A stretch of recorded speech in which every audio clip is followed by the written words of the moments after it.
Just gone midday here in the Russian capital this Wednesday. You're tuned into RT International. From the team and myself, Ewan O'Neill, welcome to the programme. Our top story, the US State Department has responded to an RT report documenting how terrorists in eastern Aleppo are preventing the civilian population from leaving. We'll hear Washington's views in just a moment. Our crew managed to film the only flags that can be seen over the east of Aleppo.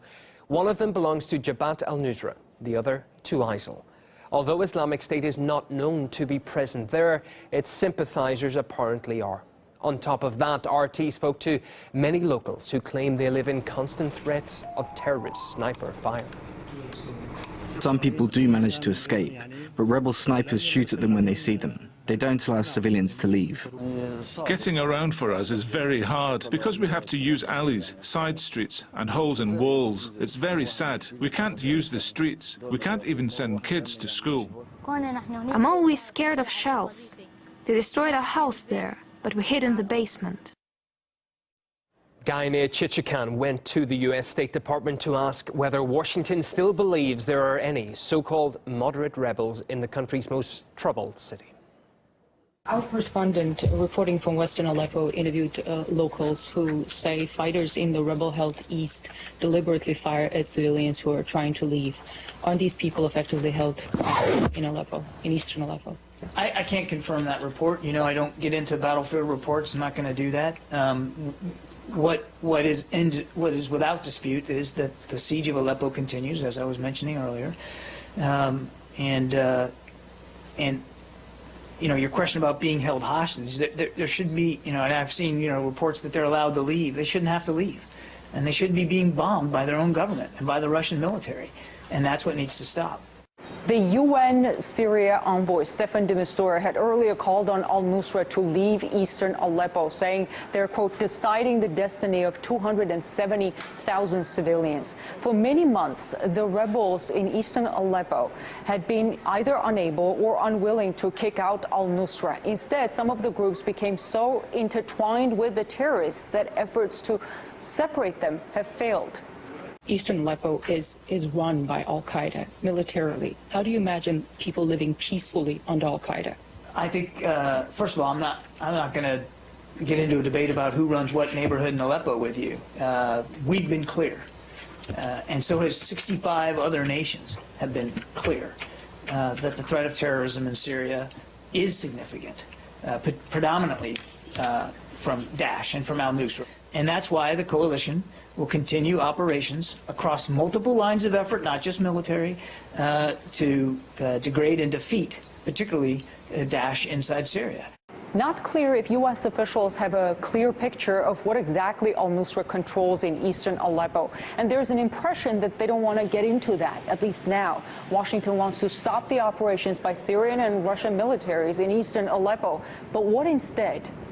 Is it the U.S. strategy just to let al-Qaeda run that place? I'm not even going to dignify that question with an answer. I'm just not even going to dignify it. The pretense that there are any moderates at all in this conflict is very important to Washington's policy. They have to pretend that there are so-called moderates out there, because how else do they explain a policy that they claim wants to fight terrorists on the one hand, but also regime change and overthrow Assad on the other? So they have to pretend there's some third force there, even though anybody who's really following this very closely knows that overwhelmingly the opposition to the Damascus government are Wahhabist, Salafist terrorists, either part of al-Qaeda, allied with al-Qaeda, or with ISIS. So they keep pretending and pretending, but they know that it is not true. Murat Gazdiev has more now from Aleppo on the reasons why joint Russian-US efforts to fight terrorism have failed. Nowadays, it's all about Aleppo. The trouble is, all the hysteria, the blaming, the propaganda make it impossible to tell what's going on. But it starts making some sense when you get here. The agreement between the United States and Russia also mandated the creation of humanitarian corridors so that people from eastern Aleppo, behind those earthworks, could come into western Aleppo. The Syrian government, for its part, created 7 crossings that civilians could use to move to and fro.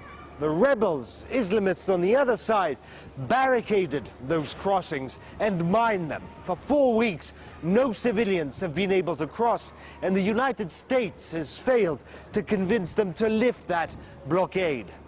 The only people who get out are those that manage to escape, and not everyone can do that. Dr. Hayak hasn't seen his patients from East Aleppo in weeks. Nowadays, people there, all of them, they are a big jail. These tourist people do not allow anybody to come here because they think this is a card to play with the government.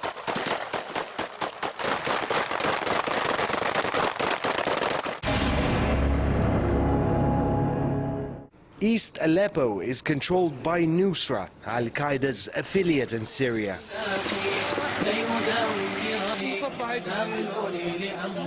The very same extremists that the United States has urged moderate rebels to split with. It promised they would do so, but it doesn't seem to be happening. Hundreds of al-Nusra fighters are flying their flag on the front lines in East Aleppo. One thing that Russia and the United States agree on is that the fanatical zealots must be fought. Russian jets hit ISIS and other Islamists with, on average, 150 airstrikes a day. The United States-led coalition manages about 12 airstrikes a day, and only against ISIS. They're apparently avoiding hitting Nusra near Aleppo, with the latest confirmed strike in April. The entire point of the peace plan was to spare the people of Aleppo, and a major clause was the creation of an aid route along Castello Road in northern Aleppo.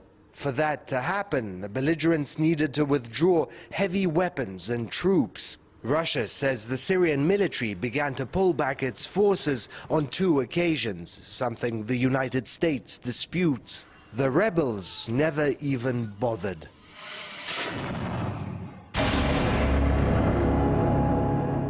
The deafening cacophony of blame and rhetoric make telling what's actually happening in Syria incredibly difficult, perhaps on purpose. A game of nations in which the lives and futures of Aleppo's people are little more than currency for politicians. Morad Gazdiev, RT in Aleppo. Meanwhile, the upper house of the Russian parliament has given the go-ahead for the Russian Air Force to remain at an air base in the Syrian province of Latakia permanently. I spoke to Nadira Tudor earlier about the details. Well, the Hamaimim Air Base was agreed and signed back in August 2015, actually. That was before Russia started their military operation in Syria, and it was at the invitation of the Syrian government. Now, both houses of the Russian parliament have approved that Russian planes can now stay for an unspecified period of time. The upper house agreed this morning and the lower house on Friday. Now, we should pay attention. We're bound to get some kind of reaction from this latest announcement, and we can't ignore the timings of this. What we've seen, the world has witnessed a series of diplomatic spats, accusations and threats, and the situation on the ground in Syria, as we know, is at an all-time low. Now, the West have warned that they are able or will be thinking about possible action against Assad and his regime, and the repercussions of that might lead to a military escalation between Russia and the US. So what we're seeing at the moment seems to be like a political game of chess, and we have to wait for the next player to take their move. Well, a debate on the Syrian crisis in the British Parliament became heated when the subject of Russia's involvement was brought up. Some even wanted Britain to be ready to confront the country militarily. This would require the will to take down Russian planes. Perhaps that's the right answer. We must seek to build support for multilateral military action to discharge our responsibility to protect. Well, it comes as UK Foreign Secretary Boris Johnson has called on the British public to take direct action and protest at the Russian embassy in London over Moscow's actions in Syria. But I would certainly like to see demonstrations outside the Russian embassy. Well, the embassy was quick to respond, posting a tweet asking if this was a new form of British diplomacy. British MP Daniel Kaczynski, however, says negotiations with Russia are crucial. This is not the way to go about getting the Russians round the negotiating table. As a permanent member of the UN Security Council, we need to come to an international agreement with them. This sort of derogatory confrontation with Russia is going to make it that much more difficult to convince them to negotiate with us. I think the West doesn't really want Russia to have really any input at all in the Middle East. And I think that many Western politicians expect a Western complete monopoly of influence throughout the Middle East. The reality on the ground is, in this global world, that Russia, China, some of the other really large emerging powers will have to be taken into consideration when these decisions are made. We have to go the extra mile to promote dialogue and peace with Russia. Otherwise, the consequences are too appalling to imagine. Daniel Kaczynski there. Well, not everyone in the UK parliamentary debate was focused purely on Syria. Emily Thornberry, Britain's shadow foreign secretary, singled out the UK government for double standards in relation to Yemen.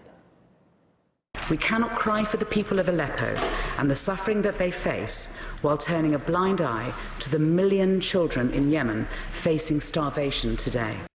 Emily Thornberry was referring to the fact that Saudi Arabia, which Britain supplies weapons to, has been accused of war crimes in Yemen, where it's carrying out airstrikes as part of a coalition. Britain has also been happy for Riyadh to investigate its own actions in the country that it's targeting.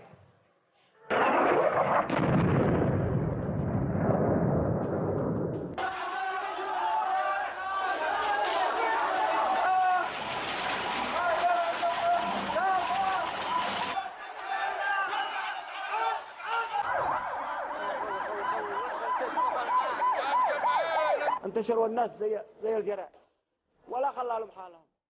اول ما ضرب الضربه الاولى بعدها يمكن ما فيش 5 دقائق دقيقتين وضرب الثاني. ناس لقيناهم وناس ما لقيناهم.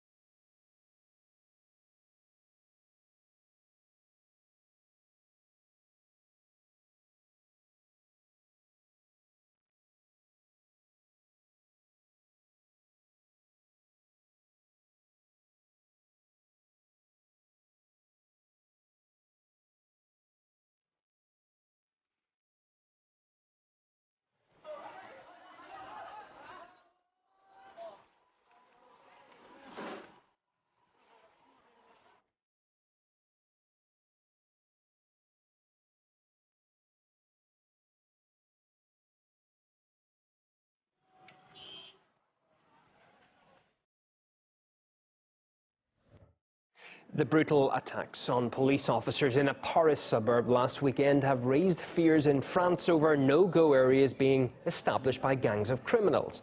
However, French authorities deny their existence. The authority of the state will be guaranteed. There are no no-go zones, but there are particularly difficult areas, very difficult areas.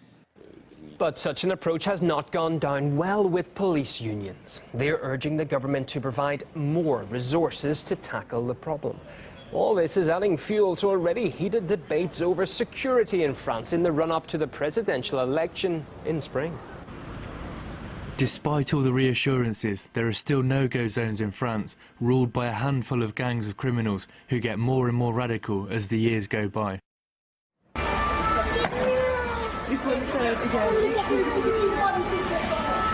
Well, tensions escalated on a housing estate outside Paris on Saturday, leading to 4 police officers being attacked in their vehicles.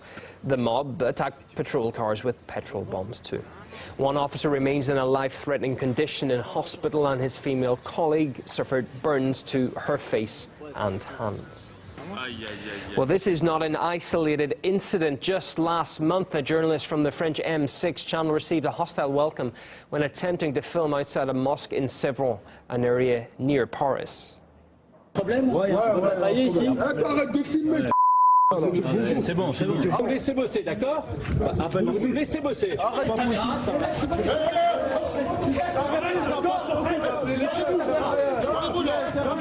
The attack didn't gain much sympathy from the local Mirror. He claimed that the journalist was a sensationalist and his actions a provocation.